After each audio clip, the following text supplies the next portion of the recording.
भारत अफगानिस्तान से मार खाने के बाद पाकिस्तान ने अपने देश में नियुक्त किया सीडीएफ का पद। आसिम मुनीर को आर्मी चीफ से फील्ड मार्शल बनाया, अब सीडीएफ बनाएंगे। पाकिस्तान में अब आसिम मुनीर की बड़ी जिम्मेवारी।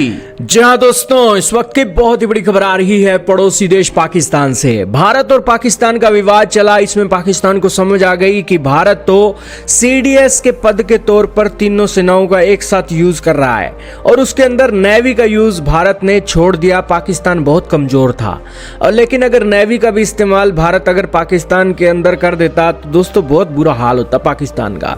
यही कारण है कि भारत की नौसेना और वायुसेना, भारत की थल सेना और वायुसेना की ताकत को देखकर ही पाकिस्तान इतना डर गया कि अपने देश के अंदर अब सीडीएस की तर्ज पर सीडीएफ का पद बना रहा है।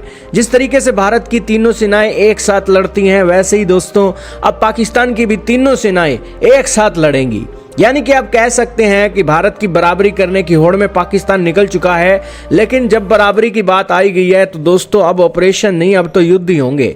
लेकिन पाकिस्तान यहां पर अपनी ताकत को बढ़ाकर अफगानिस्तान को भी संदेश दे रहा है कि वो यहां पर पाकिस्तान से लड़ने के लिए भी तैयार है। दोस्तों जिस तरीके से भारत और चीन का मुकाबला नहीं है, चीन भारत से ताकतवर है, वैसे ही भारत पाकिस्तान का मुकाबला नहीं है। पाकिस्तान से ज्यादा ताकतवर भारत है, लेकिन फिर भी चीन भारत से न लड़कर पाकिस्तान के थ्रू एक भारत को लड़वाता है। वैसे ही दोस्तों अफगानिस्तान के साथ, पाकिस्तान के साथ हो रहा है अफगानिस्तान के मामले में। अफगानिस्तान कम ताकतवर है पाकिस्तान से और उनकी लड़ाई भी वैसी ही चल रही है और लंबी चलने वाली है और इसके पीछे के बड़े एक रीजन भी निकल कर सामने आ रहे हैं। तो खैर दोस्तों, आज की दुनिया में जिसकी लाठी उसकी भैंस हो गई है, जिसके पास ताकत है उसी को ही सलाम है और कोई ह्यूमैनिटी कोई कुछ नहीं है दोस्तों। सब कुछ बस ताकत के जोर पर ही आज के समय में चल रहा है। लेकिन पाकिस्तान की सरकार ने कहा है कि अब ताकत की चल रही है तो मिलिट्री को आगे कर दिया जाए। प्रधानमंत्रियों के हाथ में बात पहले भी नहीं थी और अब भी नहीं रहेगी और अब उनके अधिकारों को सीमित करके सारी ताकत पाकिस्तान के आर्मी चीफ, फील्ड मार्शल और अब सीडीएफ को दी जाएगी, जो कि एक ही व्यक्ति है, आसिम मुनीर। आसिम मुनीर की सैन्य पकड़ अब और मजबूत हो जाएगी और इसके चलते चीफ ऑफ डिफेंस फोर्स का नया पद बनाया जा रहा है। और पाकिस्तान के 27वें संवैधानिक संशोधन विधेयक के तहत पाकिस्तान में यह नया पद बनाया जा रहा है, क्योंकि पाकिस्तान के दुश्मनों की संख्या बढ़ गई है। पहले भारत दुश्मन था, अब अफगानिस्तान भी दुश्मन हो गया है। यही कारण है कि अब पाकिस्तान की फौज की बहुत ज्यादा जरूरत आन पड़ी है। आइए जानते हैं सीडीएफ के चलते मुनीर को क्या ताकतें मिलेंगी।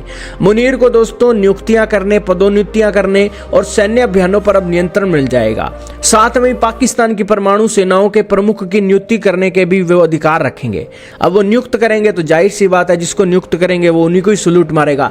नए विधेयक के अनुसार मुनीर के 27 नवंबर के बाद इस सर्वशक्तिशाली पद को संभालने की संभावना बताई जा रही है। यानी कि इसी नवंबर महीने के आखिरी में मुनीर को यह पद दे दिया जाएगा और संयुक्त चीफ ऑफ स्टाफ कमेटी के अध्यक्ष का कार्यकाल समाप्त हो जाएगा। एक अन्य संशोधन जो सीधे मुनीर को लाभ पहुंचाएगा उसके अंदर है कि वो फील्ड मार्शल का पद और उससे संबंधित विशेषाधिकार आजीवन रहेंगे। यानी कि ताउम्र वो उस एक पद का फायदा उठाएंगे, यानी कि जीवन भर वो इस सम्मान और पद पर बने रहेंगे।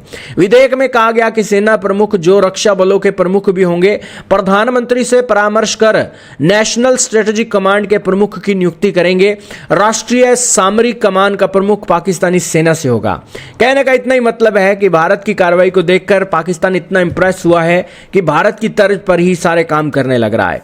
खैर, भारत को जवाब दे ना सके लेकिन अफगानिस्तान को तो जवाब दे ही सकता है, इस वजह से वो दोस्तों ये चीजें कर रहा है। खैर दोस्तों, आपका क्या मानना है पाकिस्तान के अंदर चल रही बड़ी तैयारी के बारे में? भारत के लिए तो कोई टेंशन नहीं, लेकिन अफगानिस्तान के लिए यह टेंशन बन सकती है। आपका क्या मानना है कमेंट में बताइएगा।